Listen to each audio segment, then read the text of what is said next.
దీపాలు తలకాయలు పరిచారు. నీ జీవితాంతం వెలిగించేవాడు అంటే అది నిజమైన దీపం. కాబట్టి నిత్యం మనం వెలుగుతూ ఉండాలి, నిత్యం మనం దేవుడు ఉండాలి. హల్లెలూయా. అదే దీపం, అదే మన సంతోషం. కాబట్టి ఈరోజు మనం చీకటి 4 గంటలకు లేచి ప్రయత్నించాలి. హల్లెలూయా. 4 లేచి నీళ్ళు పోసుకొని ఇలా కలిగింది వదిలి చేతి పట్టుకొని దేవునిగా వచ్చి ఆనే. ఎందుకు ఇంత అంటే మనకు దేవుని కోసం జీవించాలి. వారి కోసం వీరి కోసం జీవిస్తే అంతా మోసం. ఇది చాలా మంచి మాట. వారి కోసం వీరి కోసము వీళ్ళ కోసం వాళ్ళ కోసం అదంతా మోసము, భ్రమ. ఎవరి కోసం జీవించేది ఎవరు మనం వల్ల.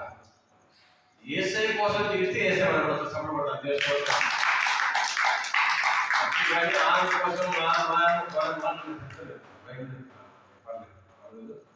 దిగులాశ ఎందుకు దిగులుంటా మా పొలానికి ఆపరేషన్ చేస్తాను, నేను పోతాను పోయినా నువ్వు రావాలంటే రాలేదు, నీకేమి నువ్వు రావలే చేయడం నేను పోవాలి పోయినా చూస్తా, నేను ప్రార్థన చేస్తాను. నేను స్తోత్రం హల్లెలూయా. మాట ప్రార్థన చేస్తాను. నా కొడుకు మూడో సంవత్సరం వచ్చిందో రాలేదు, బాగా తిరుగుతున్న శావం ఉత్తమయ్య నేను చూస్తుంటే గురువులో ఆమోసారి మీటింగ్ వస్తే విజయ్ కుమార్ రెడ్డి గారు వస్తున్నాడు వెళ్ళి.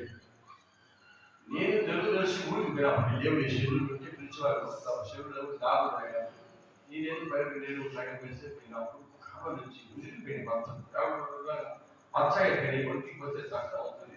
అత్త మాట్లాడు కూర్చొని ఏమైనా కూర్చున్నాను, నాకేం చెప్తా పిల్లలకి మాడే చెప్పచ్చు కదా, నేను అంటాను ఏం చెప్తాను సరే చెప్తా. నేను మళ్ళీ మీటింగ్ పోవాలి, మధ్యాహ్నం మీటింగ్ పోవాలి, మధ్యాహ్నం మీటింగ్ పోవాలి. వాడంటే వాడు చెన్నైలో ఉన్నాడు, చెన్నైలో ఉన్నాడు. నేను అంతా నేను ఆధారం విజయ్ కుమార్ మీరు చూడు ఎట్లుందంటే ఇది ఇచ్చింది నేను నా వల్ల నా కొడుకు కాదు, ఆ దేవుడు కొడుకు రాజు వేసి కొంచెం పచ్చ బాగా తీసుకెళ్తాను.